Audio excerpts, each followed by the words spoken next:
Dice, y le dijo Dios, yo soy Jehová que te saqué de Ur de los Caldeos para darte a heredar esta tierra. Y respondió, Señor Jehová, ¿en qué conoceré que la he de heredar? Le dijo Dios, tráeme una becerra de 3 años, y una cabra de 3 años, y un carnero de 3 años, una tórtola también, y un palomino. Nosotros podemos ver una becerra, tráeme una becerra, tráeme una cabra, un carnero, tráeme una paloma, una tórtola. Una paloma, una tórtola, un palomino. Vean que la ofrenda está dividida en 3 tipos diferentes de animales. El primero está representando la paloma, el otro está representando las aves, el otro la cabra, carnero, y el otro el becerro, que representa un tipo de novillo, un animal del ganado. Entonces dice, tráeme esos animales, dice. Y después podemos leer en Génesis 15:10, y tomó todo esto y los partió a la mitad. Entonces dice que Abraham partió a la mitad los animales. Mas no partió las aves. Vean qué interesante. No partió las aves. Entonces ustedes pueden ver aquí que está partido. Están partidos estos animales, pero no partió las aves. ¿Qué pasa? Y descendían aves de rapiña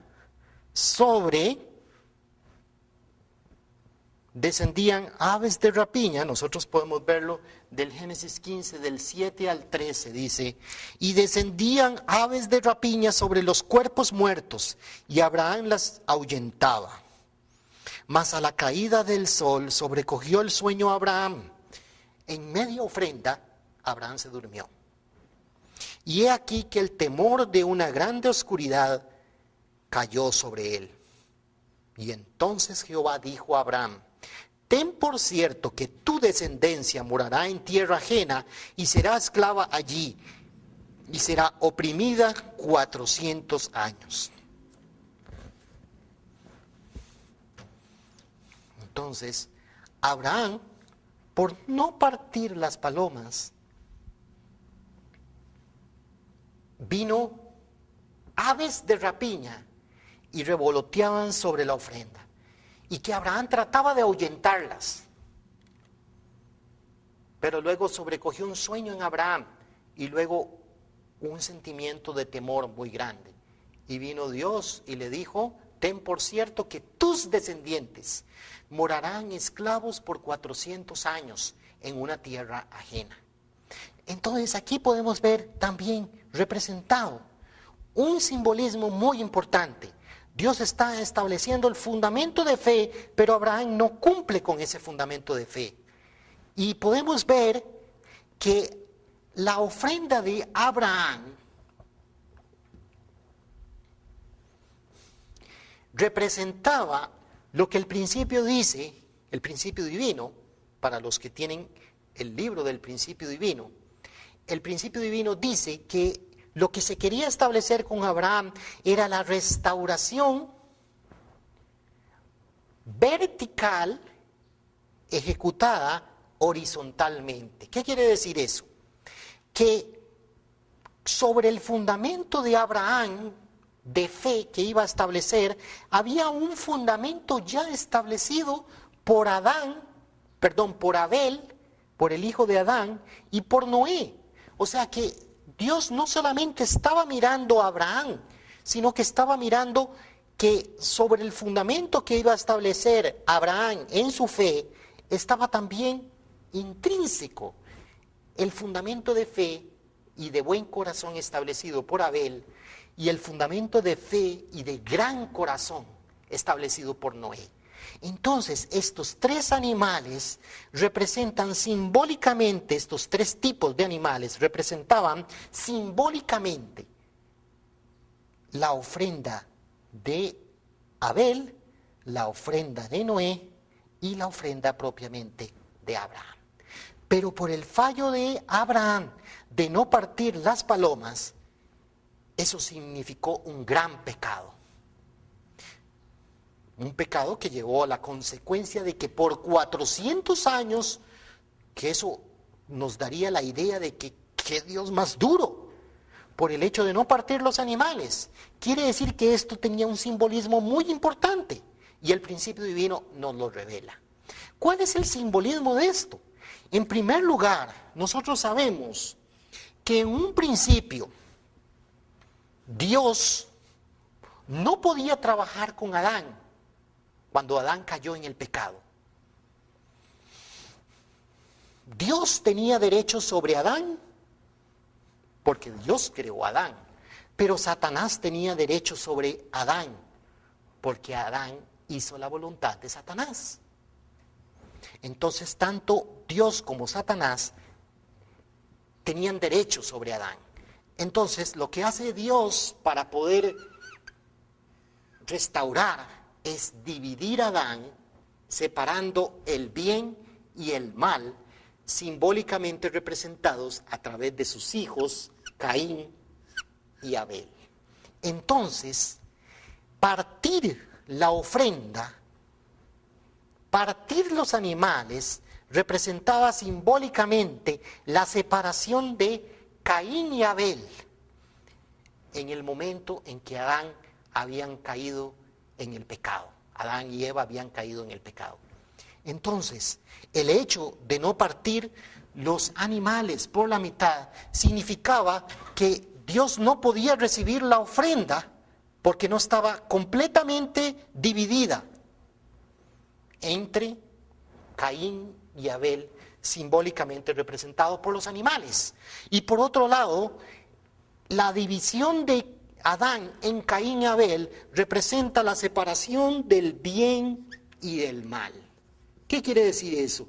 Que nosotros cuando hacemos una ofrenda a Dios, cuando yo hago una ofrenda a Dios, no solamente esto significa el acto de hacer la ofrenda.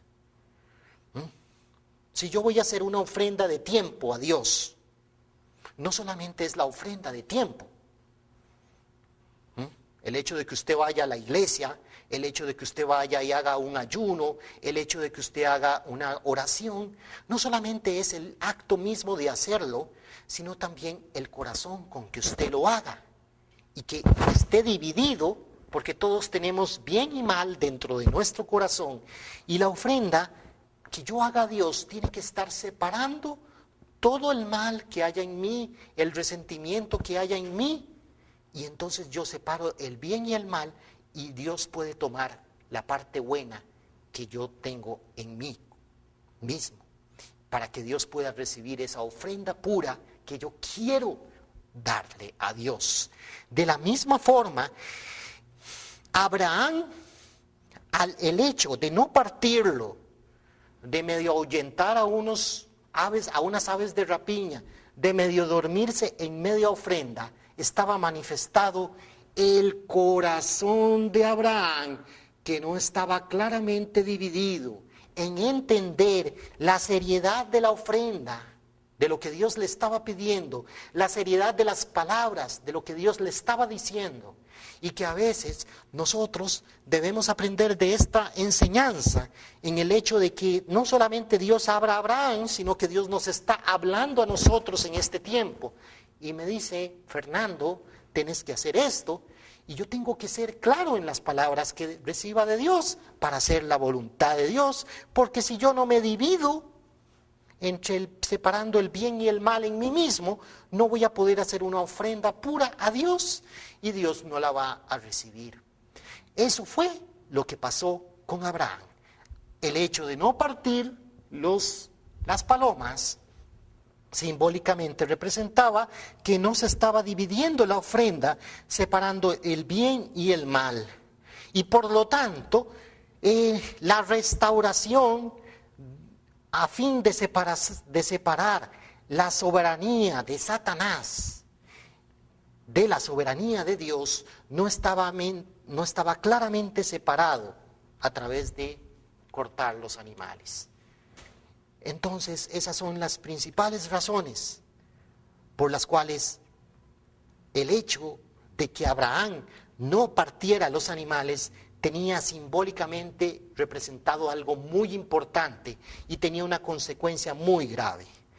Pero a la vez, nosotros podemos ver algo muy interesante que llama la atención y que no podemos ignorar por un simple hecho. ¿Qué no podemos ignorar de esto? Resulta que Dios sigue trabajando con Abraham. Nosotros habíamos visto que cuando Caín mató a Abel, Dios deja de trabajar con la familia de Adán. Cuando Cam falla en establecer el fundamento de fe de unidad con Noé, Dios abandona la familia de Noé. Pero resulta que con el caso de Abraham, a pesar de que Abraham falla, resulta que Dios sigue trabajando con Abraham. ¿Qué razón o qué explicación nos da el principio divino a esto?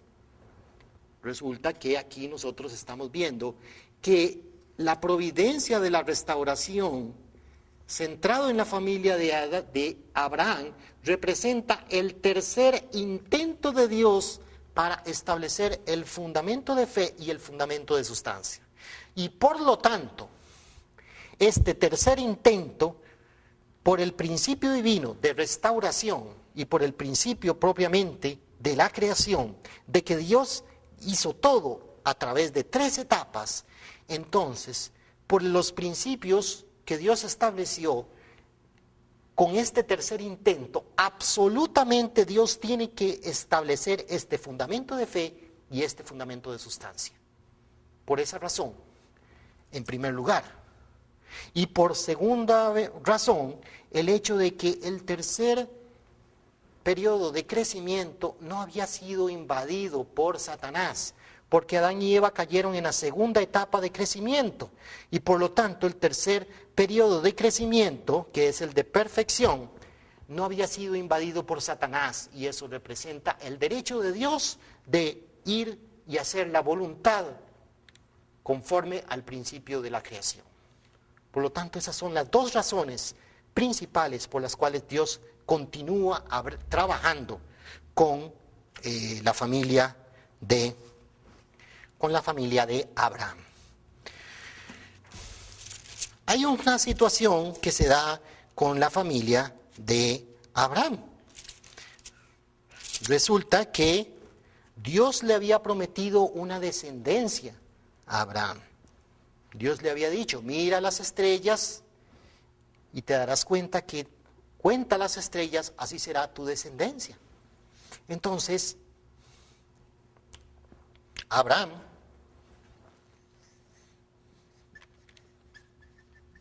de cuya esposa iba a tener un hijo, su descendencia, que era a través de Sara, iba a tener a su hijo. Pero Abraham era muy mayor y Sara también. Entonces inicialmente Sara como que no tiene la fe o no tiene la creencia, y ella piensa que la forma en que Abraham va a tener la descendencia podía hacerlo a través de su esclava. Y entonces Sara permite que Abraham tenga un hijo a través de Agar. Y de la relación de Agar y Abraham viene Ismael. Pero luego, más adelante, del amor y del amor entre Sara y Abraham, viene Isaac. Entonces, vean qué interesante. ¿Qué hace Sara? Sara, cuando ya tiene su hijo, resulta que decide deshacerse y los echa. Echa a Agar y a Ismael. Entonces, Sara primero le había dado a Abraham que tuviera un hijo con Agar, pero cuando ella tiene su propio hijo ya no quiere a Ismael ni a Agar y los echa. Ese es uno de los errores, porque resulta que nosotros conocemos que históricamente un conflicto que se da actualmente, miles de años después, hoy conocemos del gran conflicto que existe en el Medio Oriente. Y resulta que de los descendientes de Isaac están los judíos, los israelitas, y de los descendientes de Ismael están los musulmanes. Y los musulmanes tienen un gran odio contra Israel. Y ustedes han visto toda la historia de guerras y que por creencias religiosas en el Medio Oriente, los hermanos, porque son hermanos de una misma sangre, descendientes de Abraham, se matan entre ellos. Se están matando entre hermanos. Ahí podemos ver una prueba muy clara de cuánta incidencia tienen los problemas de la humanidad. Los problemas de una familia van a tener una gran incidencia en los problemas que se ven a nivel de la sociedad. Entonces, por eso, nosotros aquí en la Federación de Familias enfatizamos en la importancia de la familia. La importancia de la familia, porque si hay unidad en la familia, eso va a tener una gran incidencia en la unidad en la sociedad. Aquí vemos el ejemplo claro de que Sara se deshizo de Ismael y aún así Dios bendijo a Ismael y a Agar. Bendijo a Ismael con toda una descendencia. Isaac también lo bendijo con una descendencia, pero se hubiera establecido el fundamento de sustancia entre Ismael e Isaac, pero esto queda inconcluso dentro de la historia de la restauración. Entonces, resulta que Dios sigue trabajando con Abraham. Y nosotros podemos ver en Génesis 22 que Dios le ordena a Abraham que sacrifique a su hijo. Aconteció después de estas cosas que probó Dios a Abraham y le dijo: Abraham, toma ahora tu hijo, tu único hijo Isaac, a quien amas, y vete a tierra de Moriah y ofrécelo allí en holocausto, uno de los montes que yo te diré. ¿Cómo podría usted sentirse en este momento como padre de que Dios se le revela a usted y usted sabe que es la palabra de Dios? Y Dios le dice a usted: mire, tiene que sacrificar a su hijo. ¿Cómo se sentiría usted? Estaría dolido, estaría muy acongojado. Dice: y Abraham se levantó muy de mañana y enalbardó su asno y tomó consigo 2 siervos suyos y a Isaac su hijo, y cortó leña para el holocausto y se levantó y fue al lugar que Dios le dijo. Resulta que con la base que había sucedido, Abraham estaba adolorido con la pena grande de haber fracasado en hacer la ofrenda que anteriormente Dios le había pedido. Él tenía una especie de remordimiento y de corazón, en su relación con Dios. Pero Dios se le aparece y le dice: ahora tienes que sacrificar a tu hijo. Cuando nosotros estudiamos los principios de la restauración, cuando estudiamos esos principios, hablamos de las condiciones de indemnización.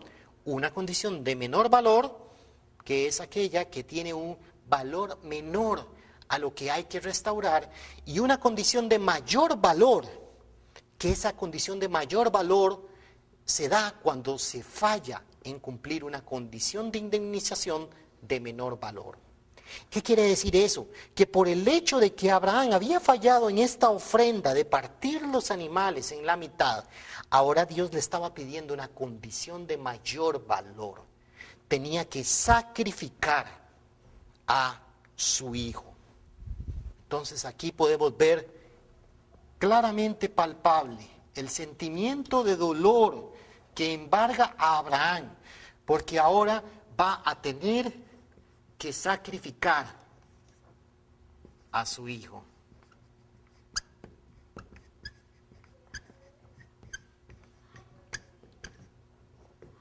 Esta es la condición que Dios le está pidiendo: sacrificar a su hijo. Entonces, ¿qué pasa? Resulta que hay un sentimiento de dolor, y usted puede leer en Génesis 22, hay un sentimiento de sufrimiento, no solamente de Abraham, sino de Isaac también. Entonces, cuando van caminando, usted puede leerlo en Génesis 22, que de pronto Isaac le dice a su padre: bueno, llegamos aquí al lugar donde vamos a hacer el holocausto. Papá, ¿dónde está el animal que vamos a sacrificar? Y entonces Abraham, escuchando esas palabras, se le partía el corazón y le decía: Dios proveerá. Entonces imagínense ustedes, pónganse en la situación de Abraham y de Isaac. Abraham ya era muy mayor, y entonces dice la Biblia que en el momento en que va a sacrificar a Abraham, a Isaac, dice: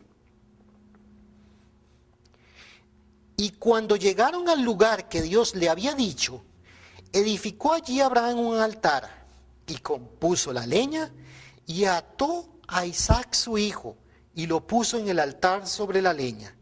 Vean qué interesante. Y extendió Abraham su mano y tomó el cuchillo para degollar a su hijo. Génesis 22, 9, 10. Bueno, pueden leer ustedes desde el 1 hasta el 10. Entonces, cuando llegaron al lugar que Dios le había dicho, edificó allí Abraham un altar y compuso la leña y ató a Isaac su hijo y lo puso en el altar sobre la leña.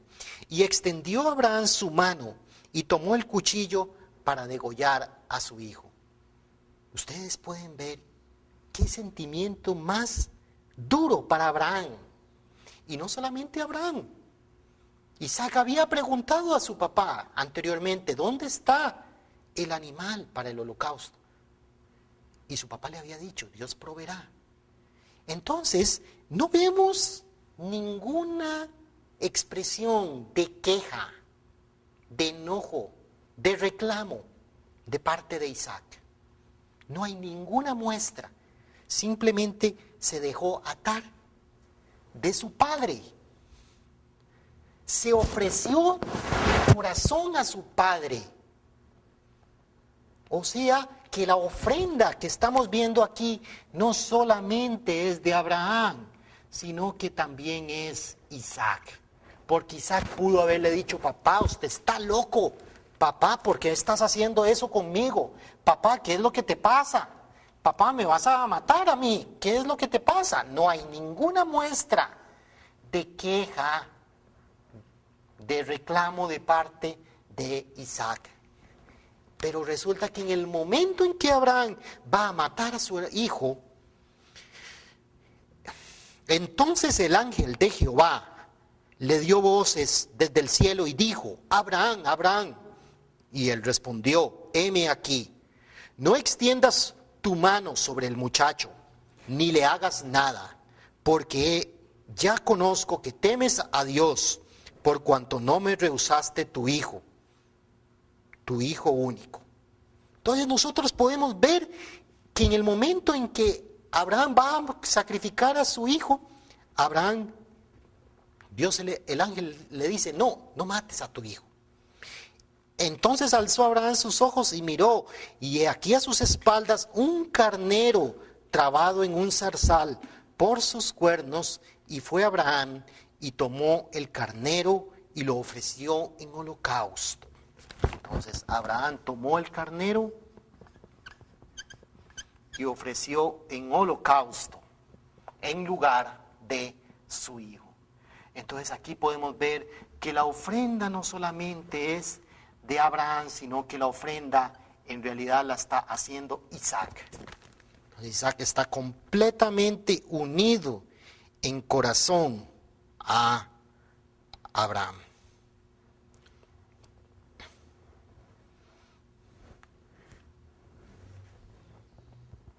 Entonces, se establece el fundamento de fe y por otro lado, el principio de la restauración se va repitiendo. El principio de la restauración es que Dios va tomando todos los errores de la historia, todas las victorias de la historia y las va tomando. Y por lo tanto, la restauración a un fallo que se dio en la falta de unidad entre Cam y Noé, Cam, que teniendo a un padre que había hecho un fundamento de fe victorioso, Cam no tuvo fe en su padre.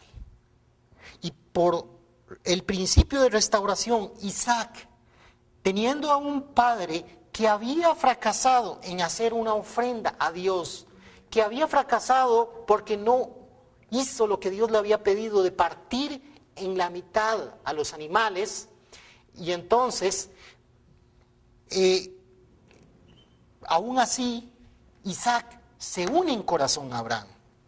Isaac se une en corazón a su padre.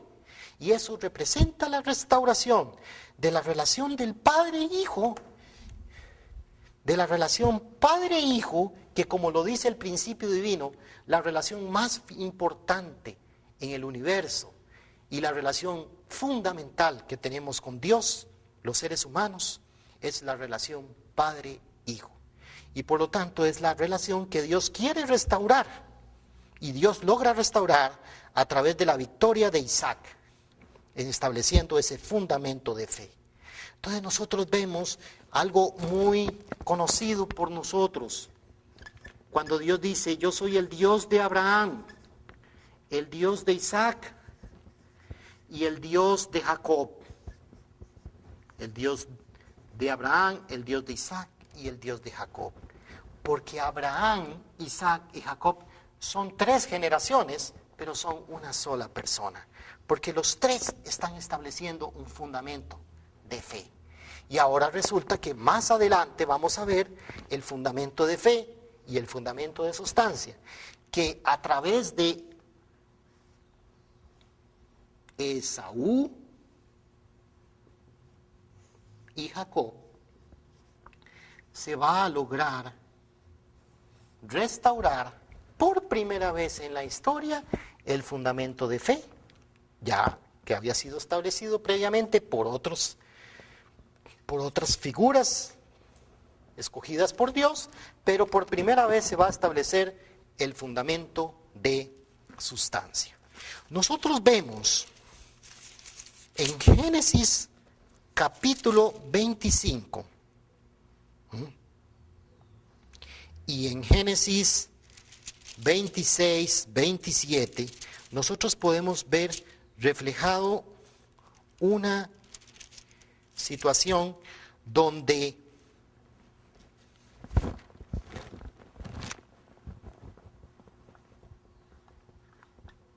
Génesis 25 del 19, podemos verlo hasta el 26.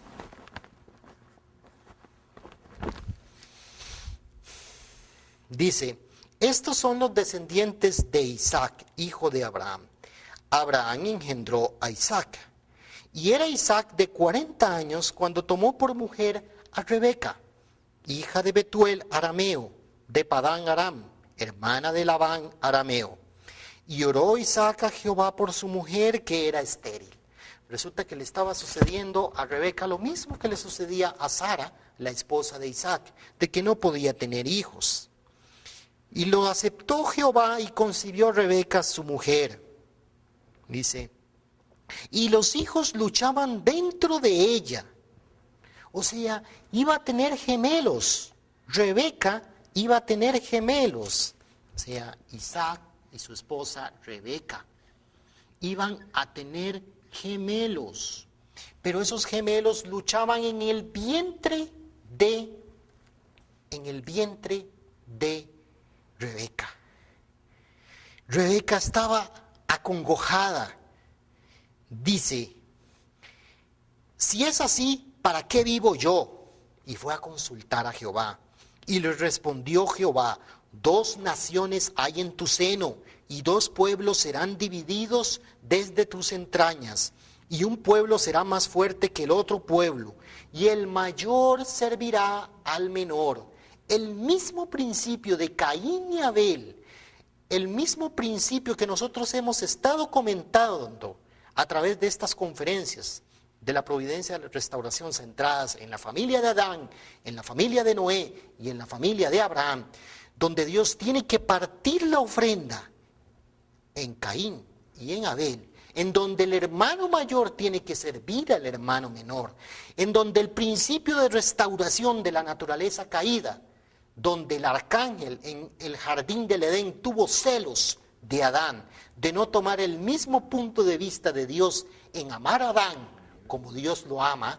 Aquí vemos reflejado el hecho de que Dios le está revelando a Rebeca: esa lucha que hay en tu vientre es la lucha entre 2 naciones, es la lucha entre Dios y Satanás.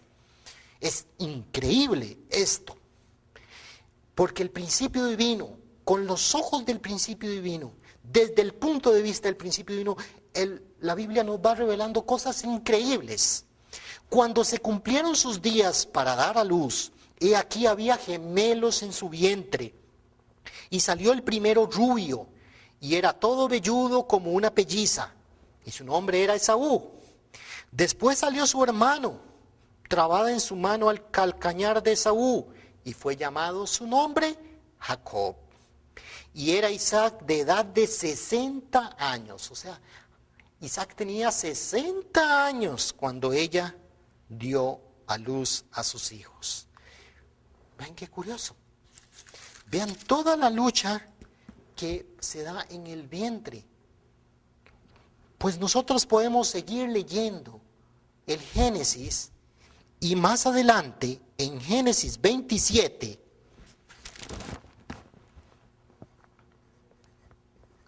el título de este capítulo hace mención a que Jacob obtiene la bendición de Isaac, pero antes, en Génesis 26, resulta que Jacob le compra la primogenitura a Esaú. Entonces resulta que por medio de un potaje de lentejas, Jacob le compra, y Esaú no aprecia su primogenitura, y entonces Jacob le toma la primogenitura a Esaú. Estimados televidentes, resulta que aquí lo que estamos viendo tiene un gran significado desde el punto de vista de la providencia de Caín y Abel. Cuando nosotros hablamos en los principios de restauración, explicamos claramente que había una razón por la cual el primogénito estaba del lado de Satanás y el segundo hijo estaba del lado de Dios, y que por el proceso, motivación y acción de la caída de Adán y Eva, la acción pecaminosa que cometió Eva con el arcángel era tan pecaminosa, y como fue el primer acto, ese primer acto caído está representado por Caín, que representa el acto más pecaminoso en la caída, y por lo tanto los primogénitos históricamente están en la posición de estar del lado de Satanás. El primogénito del lado de Dios no puede venir a menos que se establezca este fundamento de sustancia y se invierta lo que justamente dice el ángel a Rebeca, donde el hermano mayor tiene que pasar a hermano menor y el hermano menor tiene que pasar a ser hermano mayor. Y por otro lado, hay un significado muy importante. Satanás engañó a Adán y Eva. Satanás engañó a Adán y Eva. Por el engaño del arcángel o el engaño de Lucifer hacia Adán y Eva, Lucifer le robó la primogenitura a Dios. Por lo tanto, el principio de la restauración es que Dios tiene por derecho y por principio, a través de la persona escogida, puede robar, no robar en realidad, recuperar lo que es de Dios. Y esto significa simbólicamente la recuperación. ¿Para qué? Para que Jacob, como segundo hijo que recupera por primera vez la primogenitura para el lado de Dios, Jacob va a ser, o sus descendientes van a ser los que van a recibir al Mesías. Aquí empieza a iniciarse el principio de la restauración y Dios a través de Jacob va a enviar al Mesías. ¿Ven qué interesante? Hay una razón por la cual Jacob va a ser Israel y hay una razón por la cual Israel va a recibir al Mesías. Entonces, Jacob le toma la primogenitura a Esaú. Y luego, en Génesis 27, como lo acaba de comentar, dice que Isaac había envejecido, llamó a Esaú, su hijo mayor, y le dijo: he aquí que yo soy viejo, no sé el día de mi muerte. Toma pues ahora tus armas, tu arco, y sal al campo y tráeme caza. Hazme un guisado, como a mí me gusta, y tráemelo y comeré para que yo te bendiga antes que muera. Isaac le va a dar la bendición, naturalmente, a su primogénito. Para Isaac, su primogénito es Esaú. Pero para Rebeca, que había orado a Dios por el dolor que había estado sufriendo de tener en el vientre a sus dos hijos y que sus dos hijos luchaban en su vientre, ella sabía que el escogido es Jacob. Entonces dice, Rebeca estaba oyendo cuando hablaba Isaac a Esaú su hijo, y se fue Esaú al campo para buscar la caza que había de traer. Entonces Rebeca habló a Jacob su hijo diciendo: he aquí yo he oído que a tu padre que hablaba con Esaú, tu hermano, diciendo: tráeme caza y hazme un guisado para que yo coma y te bendiga en presencia de Jehová antes que yo muera. Ahora pues, hijo mío, obedece a mi voz en lo que te mando. Y resulta que Rebeca le dice a Jacob que recite, que él debe recibir la bendición que va a darle Isaac. O sea, Rebeca está arriesgando su vida. Y Jacob dijo a Rebeca, su madre: he aquí, Esaú mi hermano es velludo y yo lampiño. Quizá me palpare mi padre y me tendrá por burlador, y traeré sobre mí maldición en vez de bendición. Y su madre respondió: hijo mío, sea sobre mí tu maldición, solamente obedece a mi voz, ve y tráemelos. Aquí podemos ver la intervención de la madre protegiendo a Jacob. La intervención de la madre de que, conociendo la voluntad de Dios, está dispuesta a arriesgar su vida. ¿Qué pasó en el jardín del Edén? ¿Dónde estaba Eva cuando había un conflicto entre Esaú y Jacob? El Esaú y Jacob que ahora vemos era el Caín y Abel que estaban en el jardín del Edén. ¿Dónde estaba Eva protegiendo a sus hijos, cuidándolos?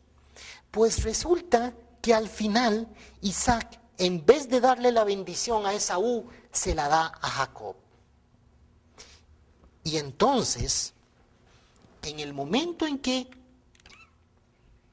Isaac le da la bendición a su hijo, llega Esaú con su casa, le hace el potaje, el guisado, y cuando va a pedirle la bendición a Isaac, ¿qué sucede, estimados televidentes? Isaac dice: yo no te tengo nada que dar a vos. Yo ya le di la bendición a tu hermano. Entonces, resulta que ahí se enojó en sobremanera Esaú. Y entonces dijo, Isaac, su padre le dijo, ¿quién eres tú? Yo soy tu primogénito, Esaú. Y se estremeció Isaac grandemente. ¿Quién es el que vino aquí, que trajo casa y me dio? Y comí de todo hasta que tú vinieses. Y entonces Esaú oyó estas palabras y se enojó en sobremanera.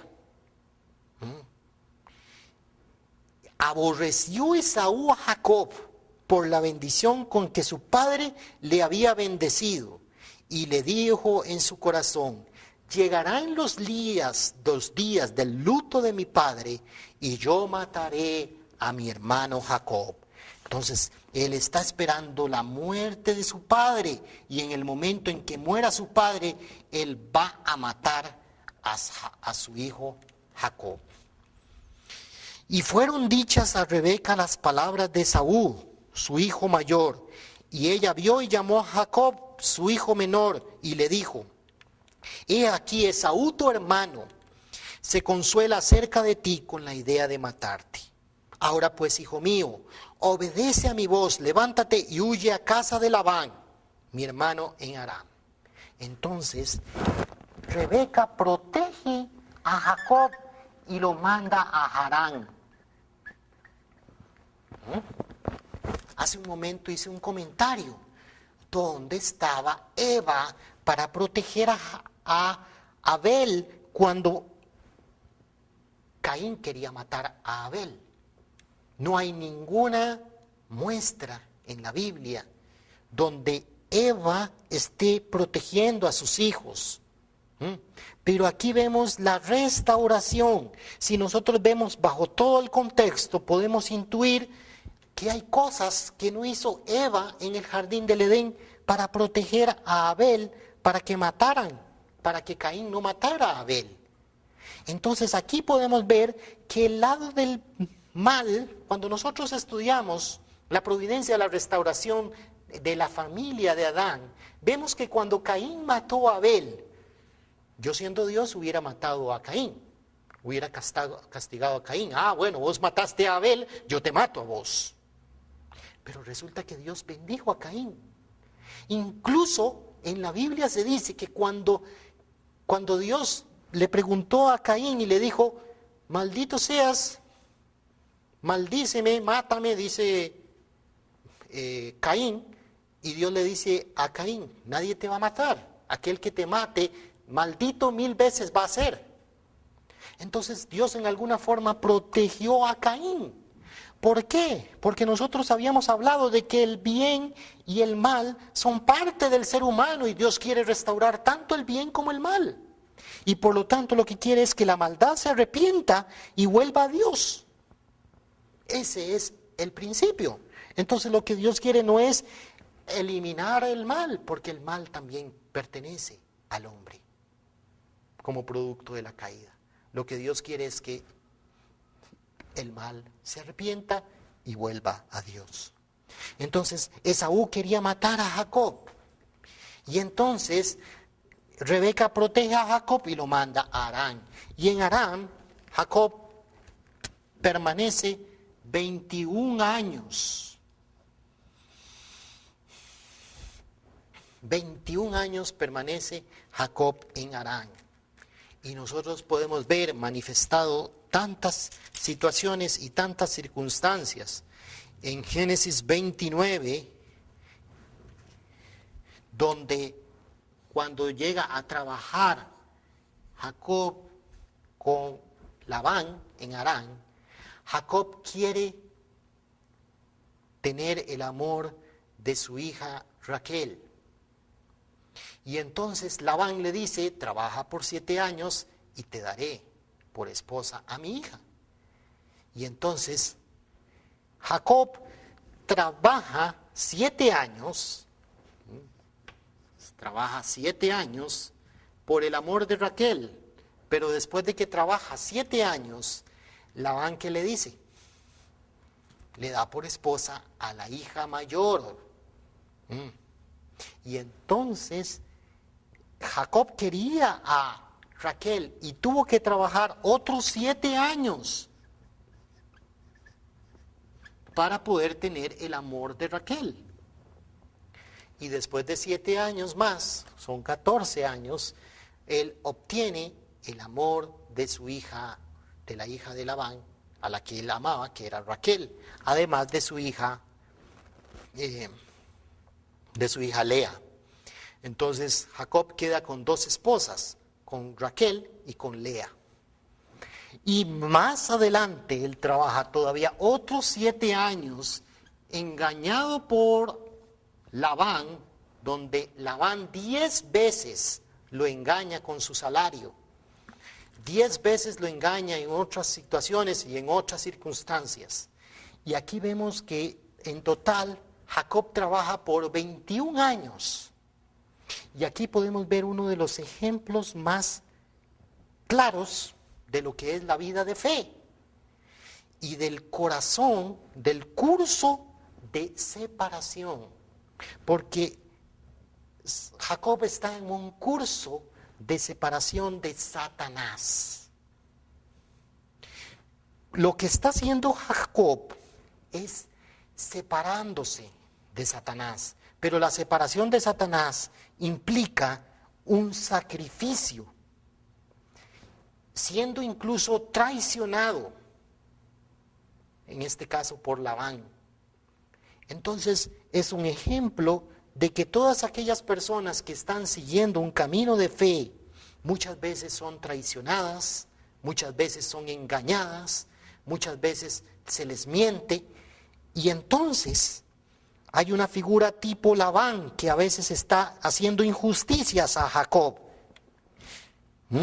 Y así es la vida de fe de la gran mayoría de las personas religiosas, que son engañadas, pero ese engaño tiene un propósito. ¿Y cuál era el propósito en el caso de Jacob? En el caso de Jacob, el propósito era entender el corazón de su hermano.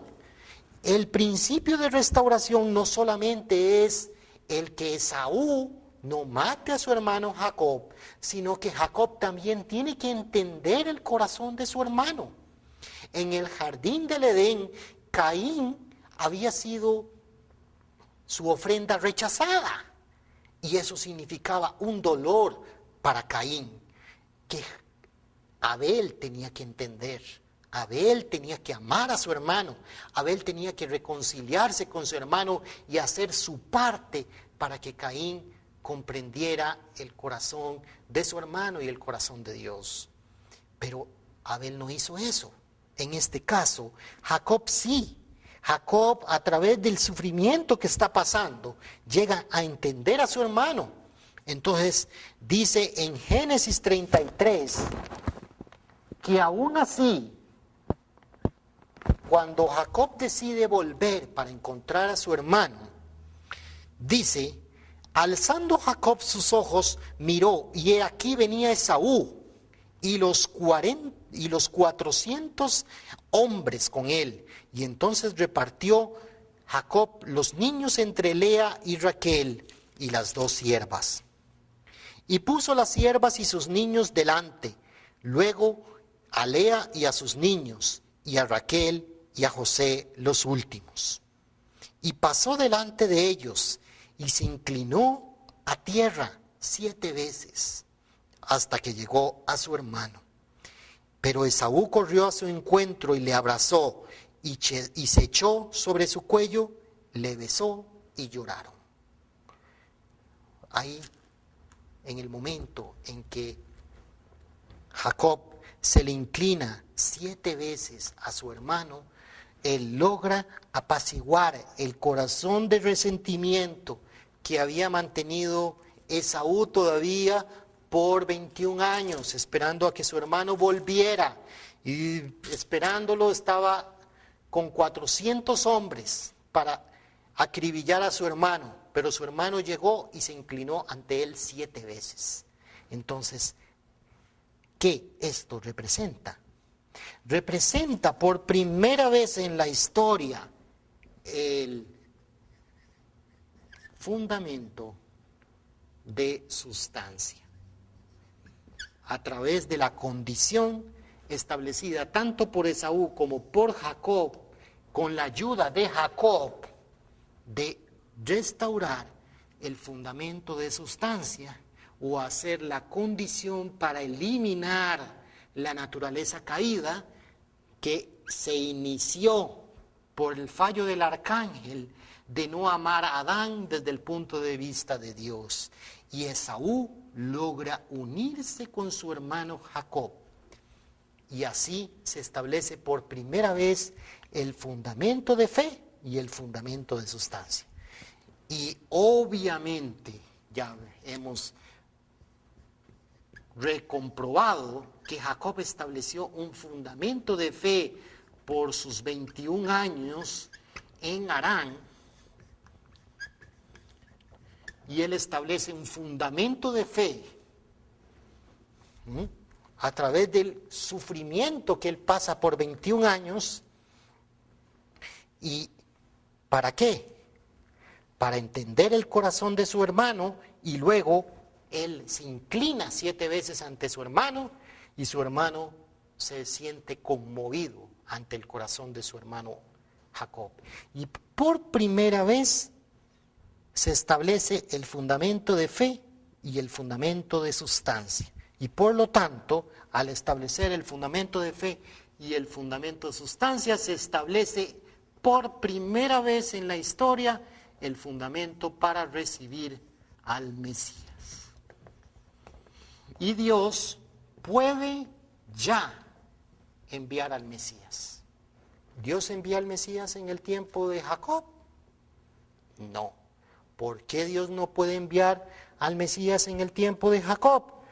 Porque nosotros hablamos de que en Génesis 15:13 Dios le dice a Abraham: ten por cierto que tus descendientes morarán esclavos por 400 años en una tierra ajena. Entonces, por el fallo de Abraham, en primer lugar, Dios no puede enviar al Mesías en el tiempo de Jacob. Y hay otra razón. Resulta que este fundamento de fe y este fundamento de sustancia fue establecido en el tiempo ya en que Satanás ya tenía naciones. Satanás ya tenía todo un fundamento a nivel de naciones. Estaba en Egipto, y Egipto adoraba a dioses falsos. Estaba Persia, ya estaban otras naciones poderosas. Grecia, ya estaban muchas naciones poderosas en el tiempo de Jacob. Y ya, bueno, al menos estaba Egipto como una gran nación. Y por lo tanto, este fundamento era muy pequeño en relación con el fundamento que tenía que ser ya establecido. Entonces, este fundamento de fe y este fundamento de sustancia tiene que ser extendido, este fundamento, del nivel familiar